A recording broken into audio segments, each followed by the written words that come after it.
아버지 하나님,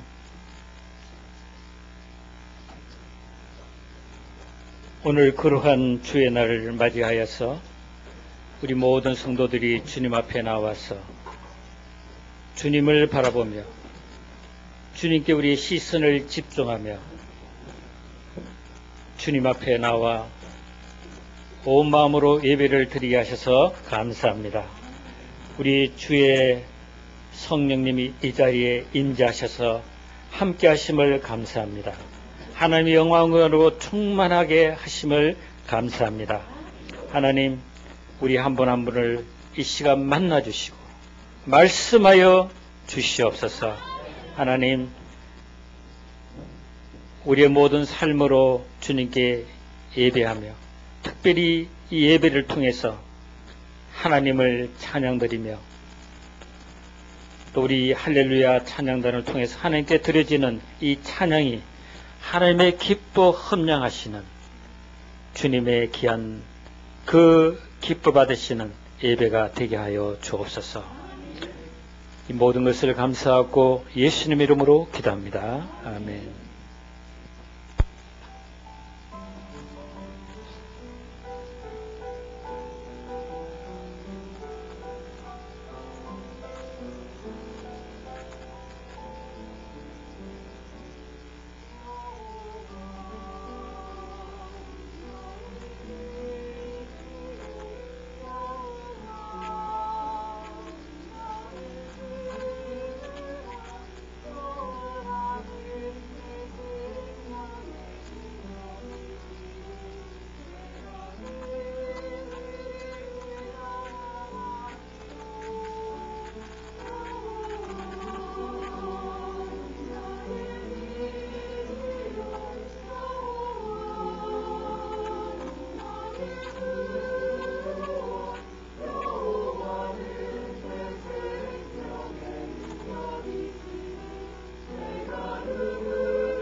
할렐루야, 감사를 드립니다.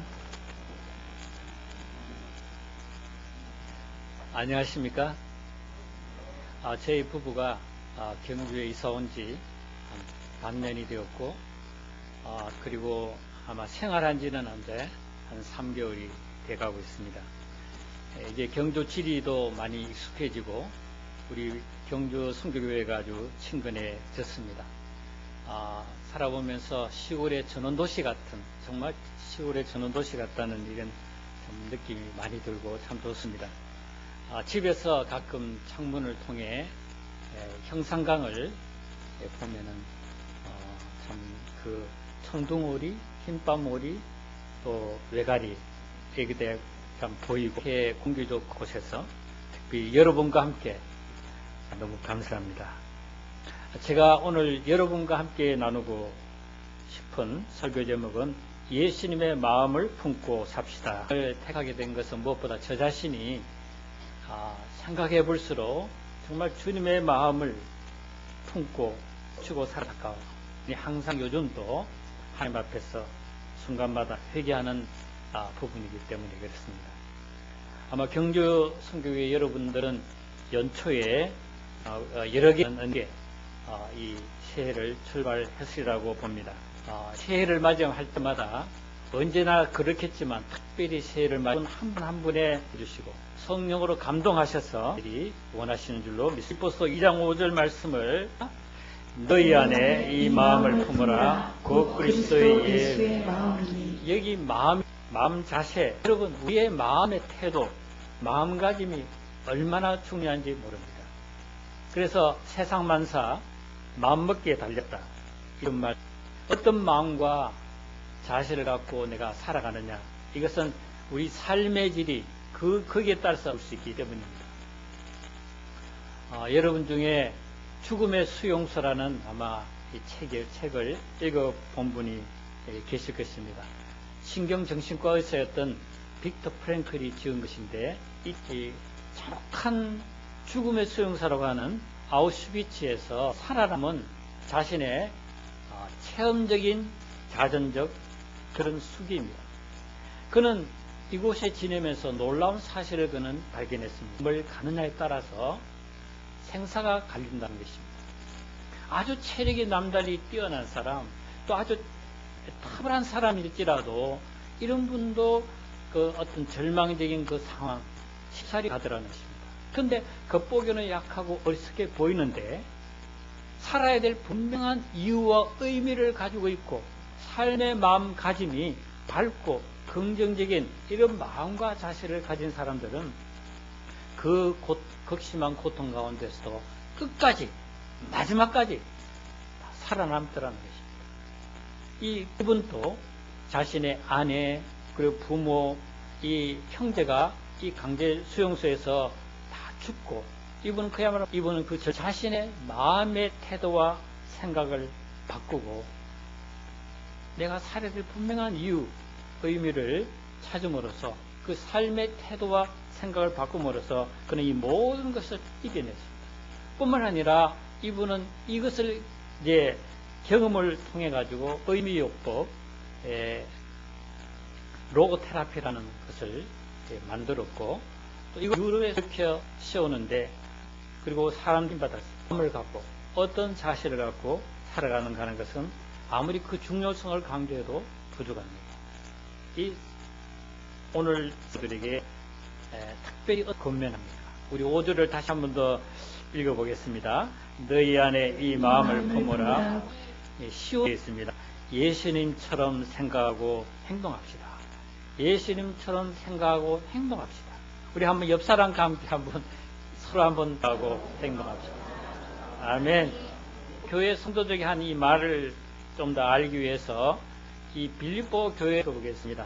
사도행전 16장을 보면은 사도 바울이 아시아에 있다가 마케도나로 건너라는 환상을 보고 건너 이 빌립보로 갔습니다. 그들에게 마음을 열고 복음을 영접함으로 찾아간 사람이 되었고, 이분이 아마 조금 부유한 집이었다고 봅니다.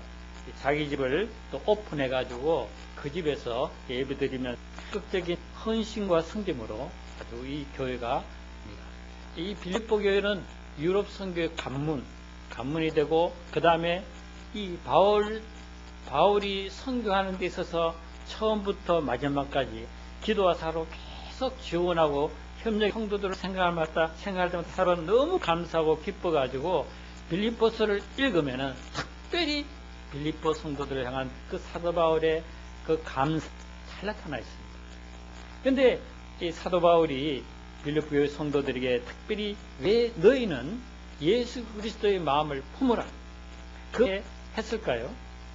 이 자랑스러운 이 빌립보 교회지만은 사단 소식이 있었습니다.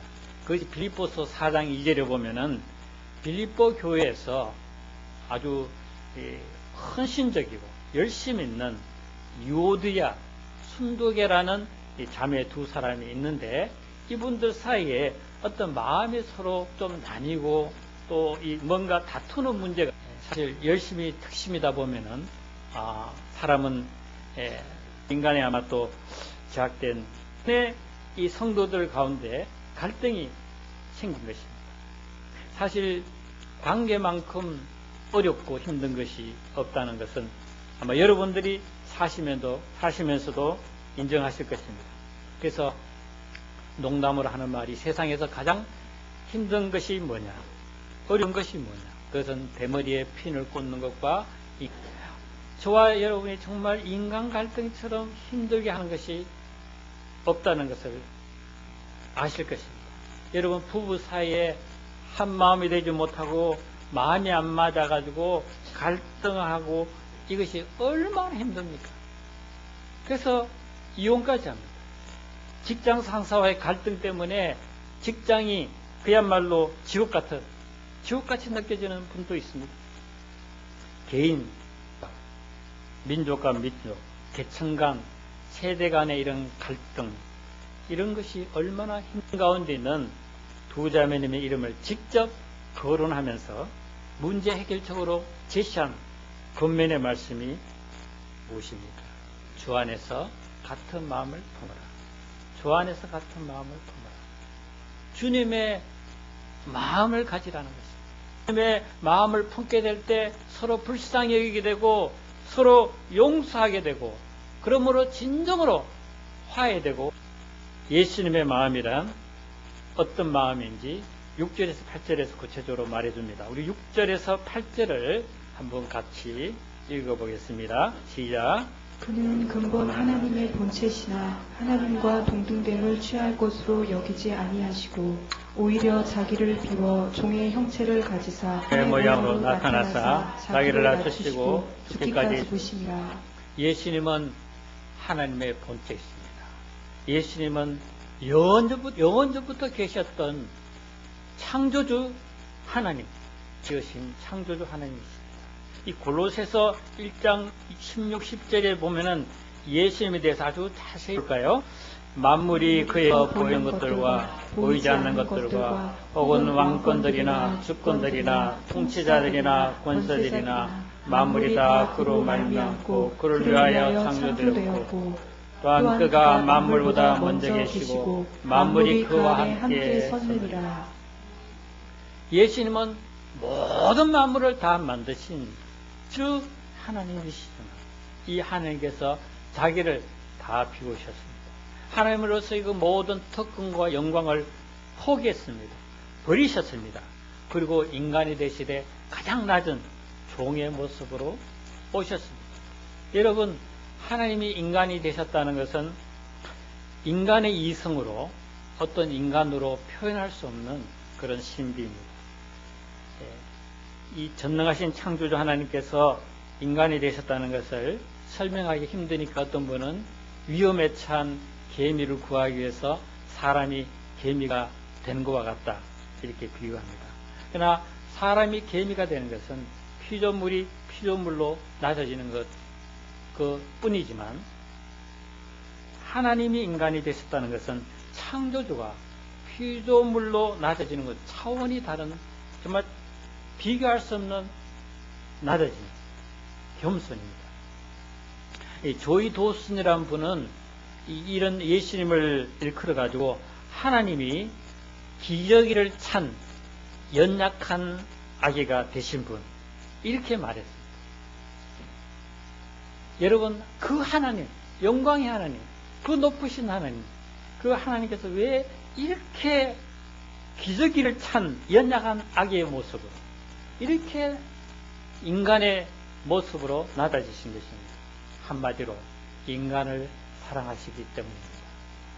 한 사람 한 사람을 사랑하시기 때문입니다. 하나님은 죄로 말미암아 하나님과 단절, 지옥과 심판과 멸망 가운데 떨어질 수밖에 없는 우리 인생들을 위해서 그의 독생자 예수님을 보내주셨습니다. 우리를 위해서 큰 그리고 낮고 천한 이 땅으로 성육신하신 그 하나님 바라본 요한의 그 감격적인 외침이 무엇입니까? 요한복음 1장 14절입니다. 한번 같이 읽어볼까요? 말씀이 육신이가 그의 영광을 보니 아버지의 독생자의 영광이요 은혜와 진리가 충만하더라. 은혜와 진리가 충만하더라. 하나님이 신 그 예수님이 죄인들을 찾아오시되 이렇게 비천한 종의 모습으로 오신 그 겸손이 바로 완악하고 교만한 우리 모든 죄인들의 마음을 녹이고 변화되게 하십니다. 여러분, 세리마태가 성마태가 된 것도 교회를 핍박하고 수많은 사람들을 감옥에 투옥시키고 그 했던 죄인 중에서 사울이 하나님의 종 사도 바울이 된 것도 오직 성육신하신 우리 주님의 은혜 때문입니다. 요즘 부모님들이 참 힘든 것이 자녀를 양육하는 것입니다. 특별히 반항하고 말 듣지 않는 사춘기 자녀를 섬기다가 너무 힘들어가지고 더 이상 못하겠다, 이런 말까지 나옵니다. 부모와 자녀 간의 갈등, 이것이 참으로 이것 때문에 신앙생활 하지만 어려운 가정들이 적지 않습니다. 근데 사실 사춘기 아이들은 조금만 부모가 눈높이를 낮춰가지고 공감하고 그 감정을 읽어주기만 해도, 알아주기만 해도 이 마음을 엽니다. 이 자녀 문제뿐만, 여러분, 부부 관계가 얼마나 어렵습니다. 사실 이 남편을 존중하고 인정해주면 되는데, 인정해 남편한테 신바람 날 수 있는데, 남편을 존중하고 인정해주는 것도 그렇고, 또 유리그릇처럼 아주 참 보호하고 사랑으로 섬기는 일도 이 예수님의 마음을 품지 않으면 사실은 어렵습니다. 감당할 수 없습니다. 그러나 겸손히 낮아져서 섬기는 분들, 즉 예수님의 마음을 품고 사는 사람들, 영혼들이 살아나고 아름다운 공동체가 쉬워집니다. 제가 경주 선교회에서 참 이렇게 지원하고 또 밀접하게 관계를 맺고 있는 이태리, 밀라노나 터키나 또 카나다 같은 데서 이루어지고 있는 아름다운 선교 공동체 사역을 듣고 보고 있습니다. 그것도 보면 참 아름다운 그런 공동체가 이루어지고 하나님의 역사가 이루어지는 걸 보게 됩니다. 저희 부부는 이제 3월에 도미니카를 거쳐서 4월에는 아르헨티나 신방을 가게 됩니다. 아르헨티나에서 초청을 받아서 이번에 할 일 때문에 가게 됩니다. 이 아르헨티나의 선교사 세 가정이 이 팀업을 이루어서 정말 아름다운 역사를 이루어 왔습니다. 벌써 30년이 넘습니다. 1984년 1월에 대구, 광주, 부산에서 팀을 이루어 나갔는데, 그때 제일 큰 아이가 6살, 또 그 외에 2살, 3살 배기들을 다 데리고 갔습니다. 당시 대기업에 다니던 연봉이 아주 좋은, 그 당시에 그 IMF에 그 놓여 있던 그렇기 때문에 재봉틀을 돌리고 밑바닥에 일하면서 또 스페인어를 배우고 어려움을 많이 겪었습니다. 정말 가장 낮은 곳으로 들어가서 이분들이 스페인어를 배우고 이 생활에 이제 적응하게 되었는데, 이분들은 정말 주님의 마음으로 기도하며 인내하며 성경들과 굉장히 많은 남미 영혼들이 구원받고 또 제자 삼는 역사를 이루었습니다. 또 원주민 선교도 탁월하게 잘 감당해서 아주 교민 사회에도 좋은 영향력을 끼치고 있습니다. 이 선교사님들은 뭐 나이가 그렇게 차이가 나지 않기 때문에 인간 갈등이 왜 없겠습니까? 그러나 예수님의 마음으로 순간순간 이분들 회개하고 예수님의 마음으로 서로를 나보다 낫게 여기고 또 사랑하고 섬김으로써 이 아르헨티나 한인 사회뿐만 아니라 그 나라 사람들 모두에게 아주 선한 영향을 끼치는 아주 아름다운 공동체를 이루어서 정말 하나님께 감사하고 있습니다. 우리나라가 아시아에서 유일하게 기독교가 성공한 나라다, 이런 평가를 받았습니다.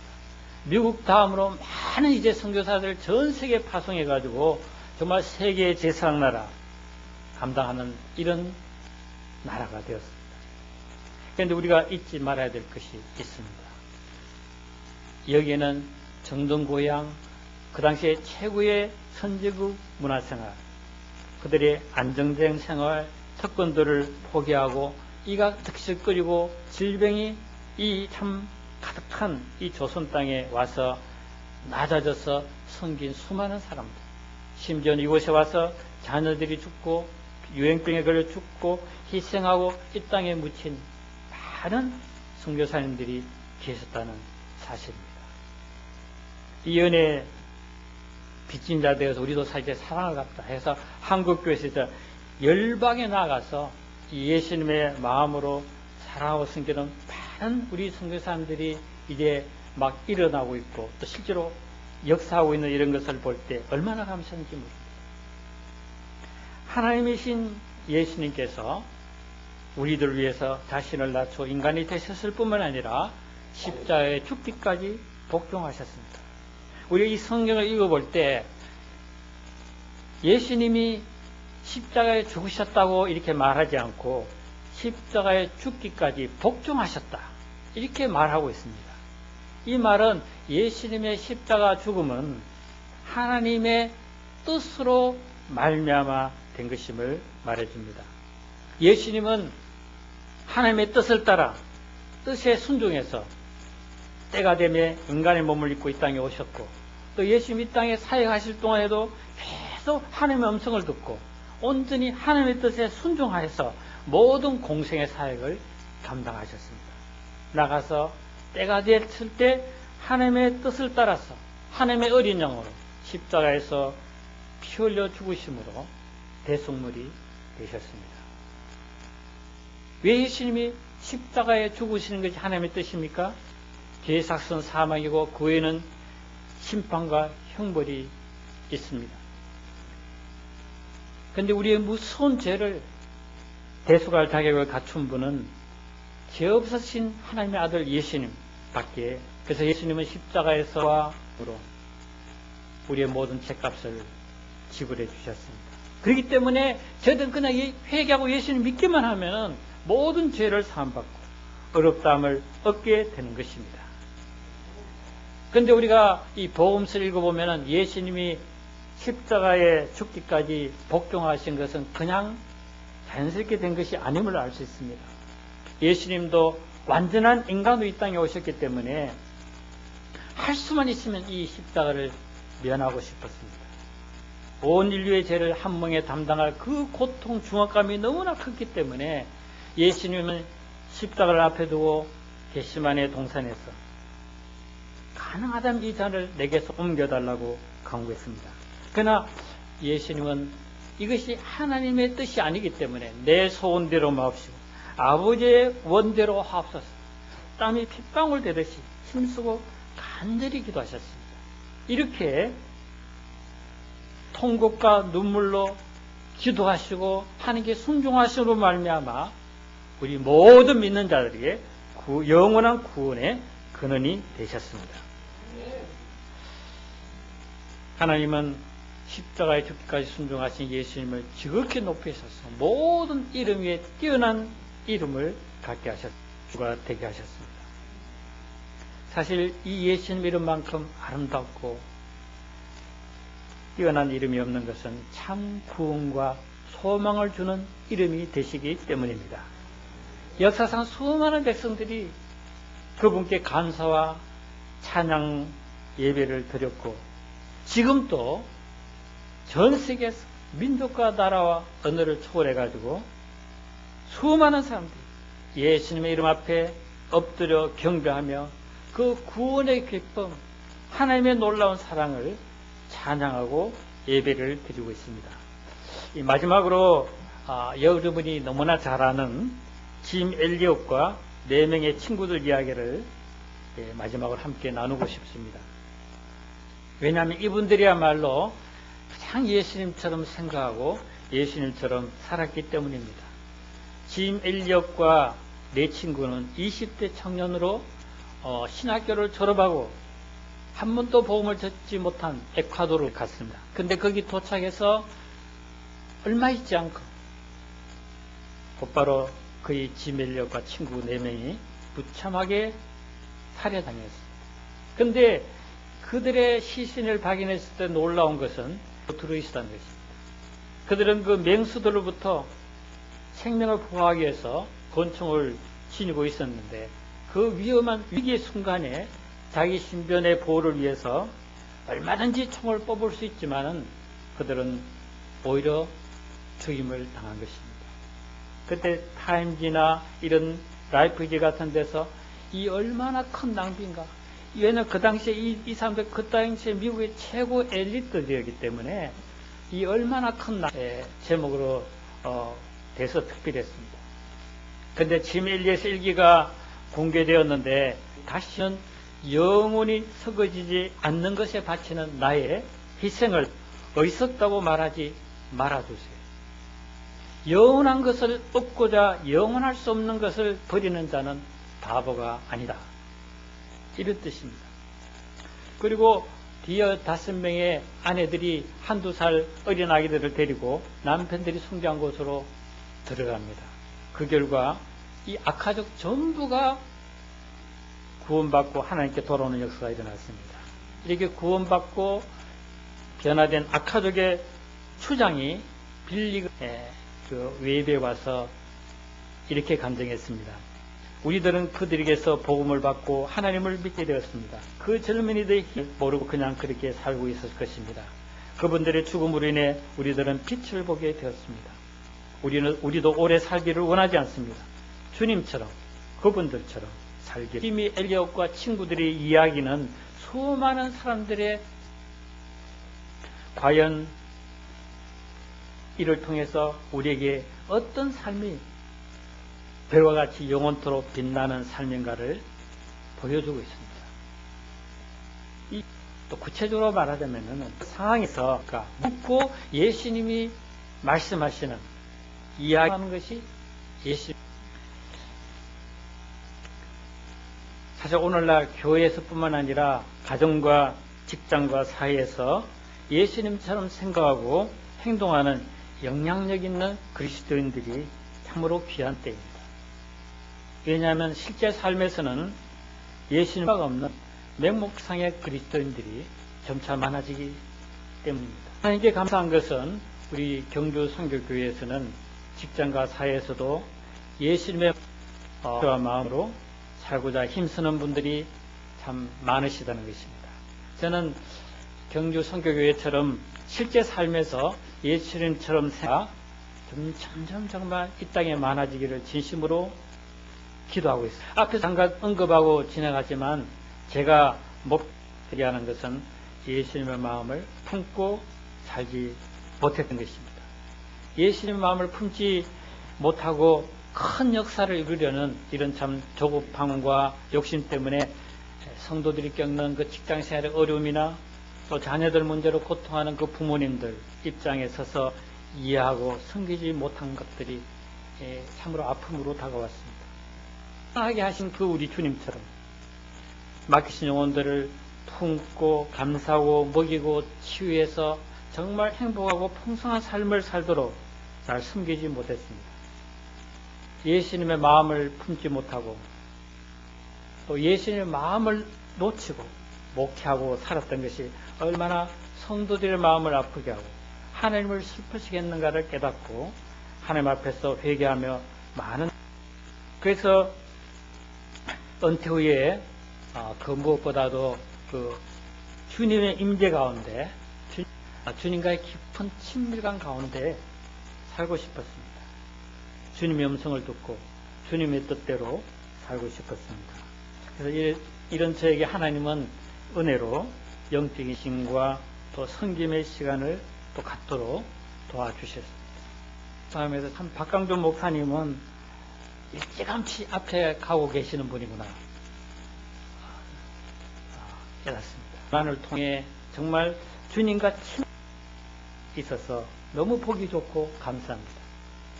정말 주님의 마음으로 영혼들을 순수하게 사랑하고 하나님을 사랑하는 박 목사님 참으로 존경스럽습니다.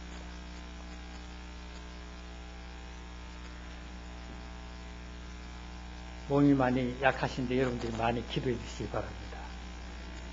여러분, 하나님의 뜻이 무엇입니까? 한 영혼도 잃어버리지 않고 다 구원해 영혼을 구원하여 양육하고 치유해서 주님의 제자로 온전히 세우는 것입니다. 그리고 퍼지고 온 천하에 이 온 천하 만민에게 복음이 전파되는 것입니다. 그래서 하나님은 당신의 역사와 뜻을 이루기 위해서 예수님의 마음을 품고 예수님처럼 살고자 하는 자들을 찾으십니다. 이 초심을 잃지 말라는 말이 있습니다. 우리가 세상에 여러 가지 많은 일 때문에 예수님의 마음을 놓치지 말아야 됩니다. 우리 예수님을 힘써 바라보거나 깨우기도 하지 않으면 얼마나 우리는 예수님을 마음에 잃어버리고 예수님처럼 생각하고 행동하고자 하는 이 삶의 방향을 잃기가 너무 쉽습니다. 여러분, 우리가 아무리 열심히 놓쳐버리다면 모든 것을 잃어버린 것과 같은 슬픈 결과가 됩니다. 그러므로 여러분, 언제 어디서나 예수님이라면 어떻게 하실까 하고 물으면서 예수님의 마음을 예수님처럼 할 수 있기를 바랍니다. 품고 살아감으로 나의 가정과 또 교회와 세상 안에서 하나님이 여러분과 제가 될 수 있기를 간절히 바랍니다.